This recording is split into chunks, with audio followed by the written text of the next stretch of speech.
Welcome everyone to the happy hour version of what at one time was Coffee and Conversations. We're now calling half calf, a decaf, and a shot of cane. Anybody wants to rename it, please send in your name suggestions in the comments section below this. We are here in the Town Shopping Center at the Plein Air Easton Headquarters Exhibition Hall, Expo Hall for 2020. Bringing you a closer look at the paintings this year that were done over the last week. If you want to see something you like virtually, you want us to bring it out to your car if you're not comfortable coming into the building yet, or if you want us to, even if you're local, we will actually come by your house and bring a painting by your house if you want to look at them closer. We'll be glad to do that. Just call the number on the screen and we can make those arrangements for you. So it's happy hour Saturday, and we are here with Ken Karlick.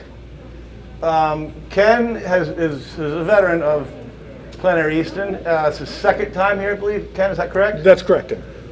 Ken, introduce yourself, tell everybody where you're from and how you got here. Okay, sure.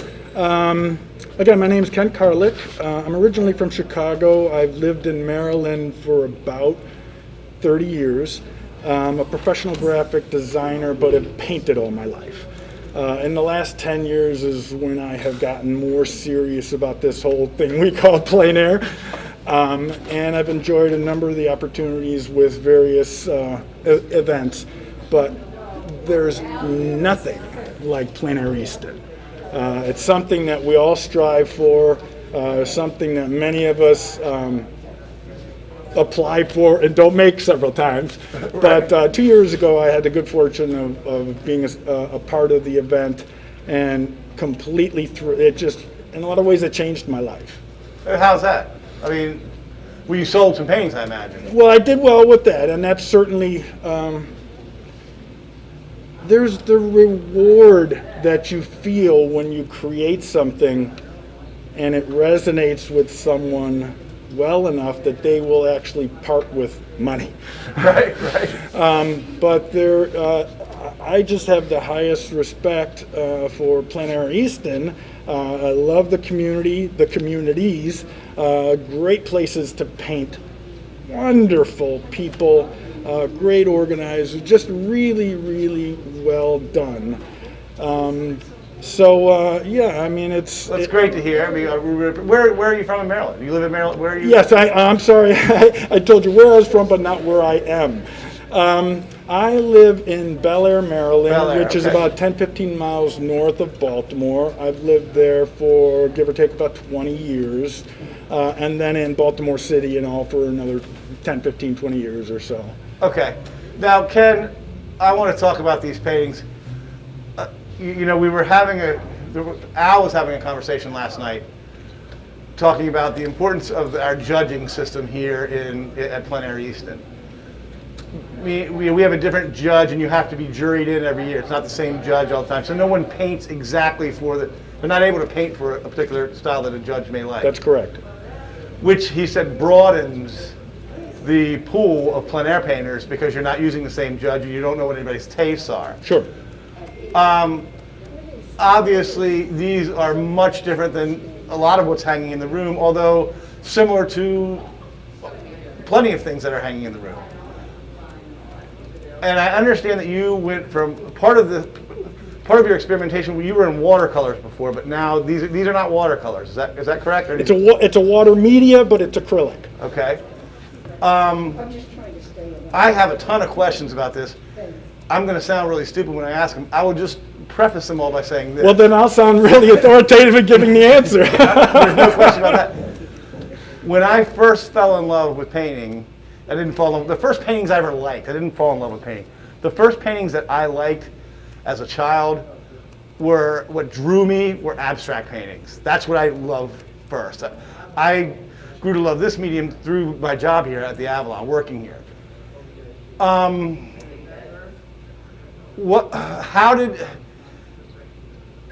Is that how you started? I mean, did you love abstract? Or what got you into moving this way in terms of your painting? I think those are really good questions. And sometimes they're not necessarily conscious choices. It's an artistic journey, and you're in a boat on a stream, and you follow where the stream takes you, okay. Right? And my feeling about painting is, first and foremost, you have to entertain yourself. And that comes down to finding a location that is dynamic enough and challenging enough for you to engage in a couple or more hours. And I find that if I can entertain myself with some of those choices, some of those decisions throughout that process, I'm that much closer to entertaining someone else. Okay. And all of my work is based in representational work. However, I find that it's kind of like a bread sandwich for me. Where's the meat? It's not. I look at paintings and try to create paintings that are surprising, that they look as interesting and dynamic and surprising today as they might 20 years. And I think and you mentioned abstraction. Because that's probably not the right word, right? Well, no, I think it's a perfectly fine word. It's a perfectly fine word. Essentially, what I'm looking to do in my work is to start with something representational, something familiar, and then dissolve it. Break down some barriers in terms of shapes, make it a little less recognizable, make it much more. I'm looking at this third. Yeah, I watch it. Okay. No, that's all right. That's all Good. right. This is a recent oil painting that I have done, and many of us artists are a little bit restless. Right, yeah. So I was doing really well and really happy with watercolor, and I just needed to try some other things. This is an oil, is based from a photograph.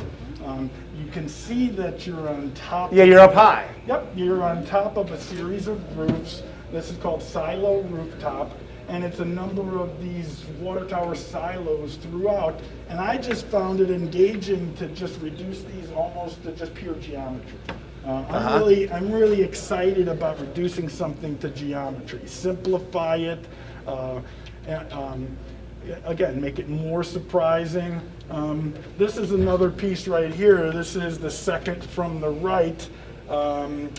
This is called Docks After Dinner. That's Docks After Dinner. So Yeah. So it's a square piece, and it may seem a little, hard to decipher, but frankly, that's what when a viewer gets engaged in work and connects, they bring something else to it. Sure. So this was actually the back of a restaurant and kind of an alcove of sorts where everything after dinner was stored. The trays, Gotcha. Okay, I know exactly what you're talking about. So it's right. essentially it's an image of clutter. It's a celebration of clutter. But I took that as a point of departure. This white structure right here is actually a food rack. Right. You might put trays in there. Sure. But it's really reduced to vertical and horizontal lines. And that's the kind of thing here. I'm trying to be surprising in shapes. I want to give a clue. I don't want to leave someone so stranded as like, what the heck am I looking for? So I'm actually pretty excited about this piece. Yeah, I gotta tell you, I'm getting excited listening to you talk about it. Is anybody else out there getting excited? Go ahead, raise your hands. In the virtual world, I gotta tell you that's the bridge in Tillman, correct? That's correct. This is Or bridge. It is at the Maritime Museum, and it is the bridge that was from Tillman, right, relocated. And every time I've been here over the last couple of years, I drive by there and I was like, I gotta paint that thing. Right. I gotta paint that thing. So I painted that thing. Does light come into, when you say they capture the light for plein air, is that a big thing for you? Is it more about the geometry? Well, it's a good question. Some people believe that you paint the light. Right. That plays a part in my work, but not always. I'll make up the light, or change the light, or invent the light. Okay. I was interested in just clusters of shapes. So this shape right here is like the little booth that would control the bridge going up or down. And so I just really, and if you boil this down, it really just clusters into, this, and just an excitement of Right, and I want to have two questions. When you say you dissolve the image, what do you have to start with to get it to dissolve? Where do you start in some I start representation. Okay. So first of all, as I'm looking at something, I have to understand what has originally drawn me to that subject. Is it shapes? Is it color? Is it, a series of things? But what I would tend to do is to define shapes and then destroy shapes. And it may just be, over a certain edge. I don't want everything to be defined. Again, it's about adding surprises. Right. And ultimately, I don't care if this is about docs after dinner. It's a physical piece of a combination of colors put in a certain order, right? Right. And even though some pieces move a little bit more representational, that's what I'm excited about, and that's what I like experimenting with. Some of which they may not be, successful, but worth that adventure. Were you a punk? Were you a punk rocker? I was probably more a rock and roller. Rock and roller, gotcha. Okay. I've got to tell you. So why do you ask? Are you just talking about? Well, when you're talking about breaking things down and just like that kind of sort of like just reminded me of how I felt when I was sort of younger. I didn't act on it necessarily, but I really had I was drawn towards that type of thinking. I can tell you right now. Well, there's another woman who paints here who painted a. She's I can't remember her name. Genevieve or Georgiana. She painted a deconstructed or dissolved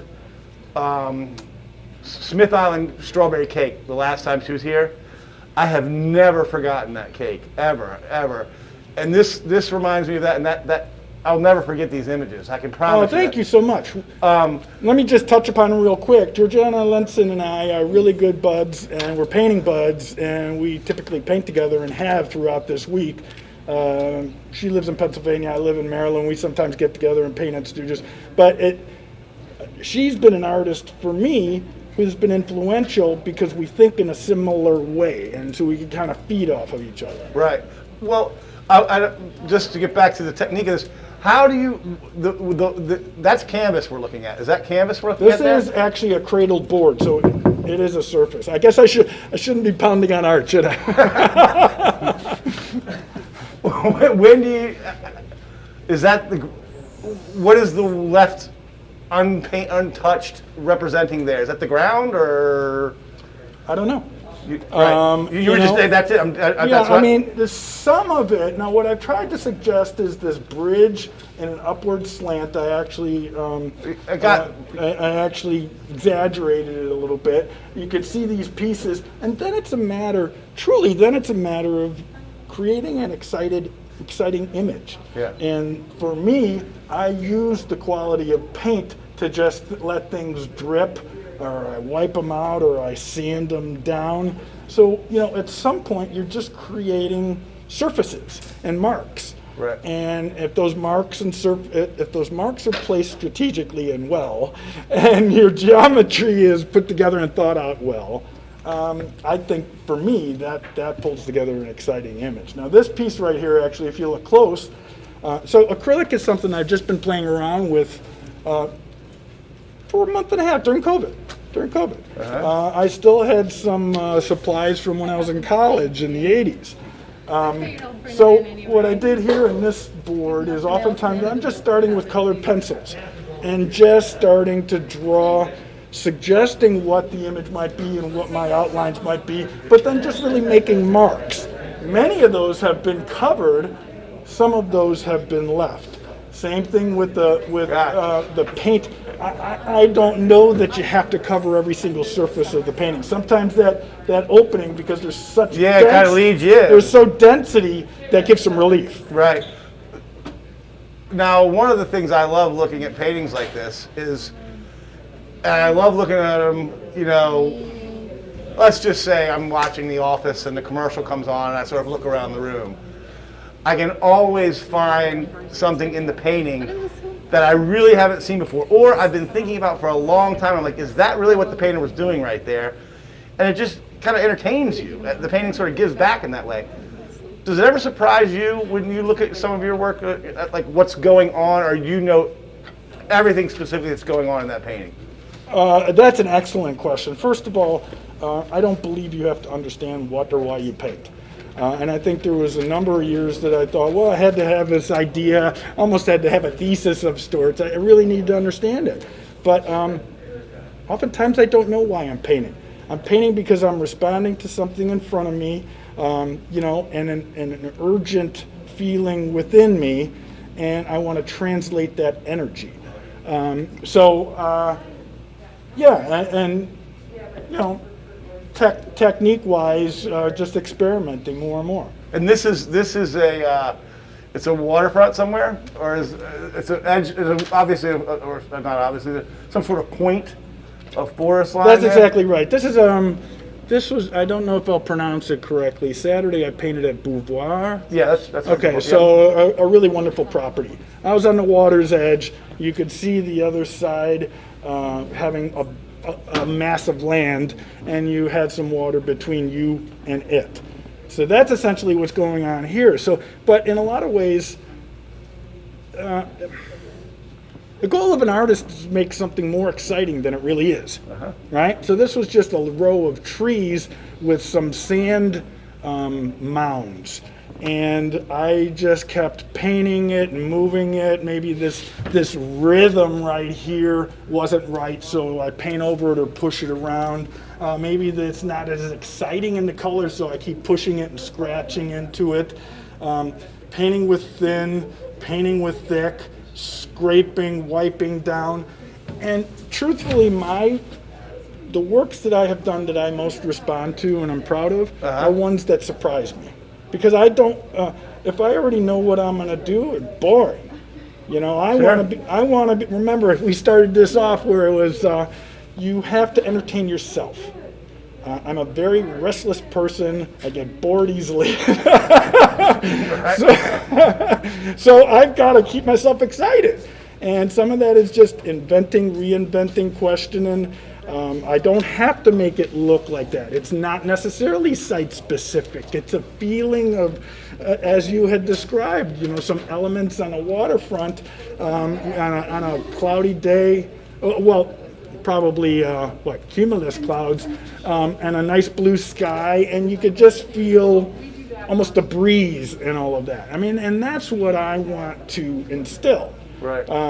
You know, one of the things about plein air that is different than studio work is you're responding to the temperature, the time of the day, the direction of the wind, the smells coming from that restaurant. Right.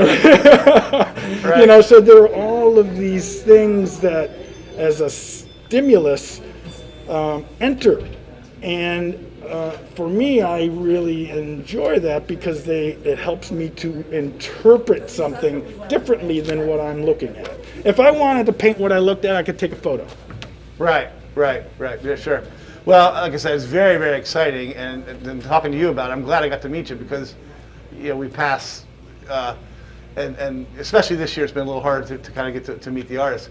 You know, these are just talking to you again, fascinating, and I'll never forget that, and I will never forget that one. Those are the ones that pop. And now that you've talked about this, I love the fact that gold is the beach there, which I would have taken me a little while, but I would have figured out. And again, that's what I love about looking at works like this, is that you know, they just constantly entertain you.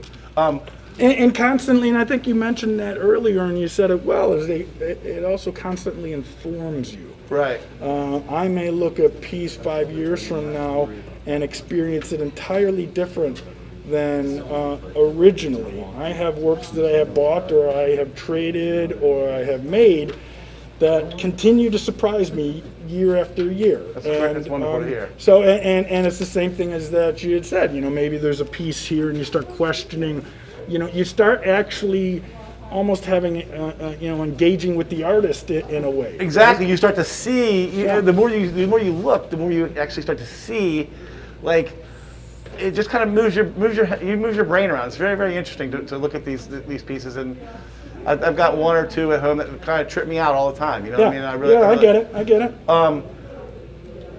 How important is art and being able to do this to you, Ken? How important is being able to do this in this festival atmosphere, creating art? How important is it to you? It actually changed my life when I did it years ago, and it continues to, because one of going to different locations, always wonderful. Going to different locations with really exciting situations to paint, wonderful. Being amongst your community and peer of artists, fabulous. And there's that exchange that happens in an environment like this that, the vast majority of our time as artists is we're isolated. We're doing things solo, and now all of a sudden you're sharing stories with an artist. Where did you paint last night? Oh yeah, I really like that. You pulled it off better than I did. And then the organizers and all of that. I mean, this is, truthfully, if there's any time I've ever felt like a rock star, it's been at Plein Air Easton. Just because treated well and, and everything you could possibly ask for. Right. Well, Ken, listen, we really appreciate you stopping and taking a few minutes to, first of all, sticking around past Wednesday. It's great of you to do. And coming in and talking to us about this. Again, hopefully you can run into Ken and talk to him about some of these paintings, because he'll really get you fired up about it. I wasn't kidding when I was saying, like, man, I'm really excited when you started talking about the painting out the back of Oxford. Where are you online? Can people find you online and Facebook and that sort of thing? Yes. Well, my name is Ken Karlick. It's like garlic with a K. KenKarlic. I have a robust website, kenkarlick.com. Facebook, Instagram, all just with my name. Actually, on Facebook, it's more Ken Karlick Studio, but Instagram is also a good place as well. Great. Ken, thanks again. Listen, again, take another look at these paintings. They really do. They kind of get your head going. As I said when I started, I love this style. What kind of artist do you call yourself? I consider myself a contemporary artist. There's a level of expressionism because it's really about the paint. I think that's that adequately. Good. Ken Karlick, an incredibly exciting guy to talk to. Wonderful job with these, Ken, this week. Thank you very much for coming down. Well, thank you, and I really appreciate the invitation. I've enjoyed this talk. Thank you very much. We will catch you next time, again, online tomorrow. I think we're going to do one of these at 12 and 3, I think, maybe just at 12 o'clock. We're going to talk to some of the organizers here tomorrow. This has been great. I want to thank Nick and Dina. Ken, that was a great talk. I really appreciate it. Thank you. Next time, we will see you around. Stay cool, stay safe. We'll see you at Plein Air Easton 2020 tomorrow. Thank you.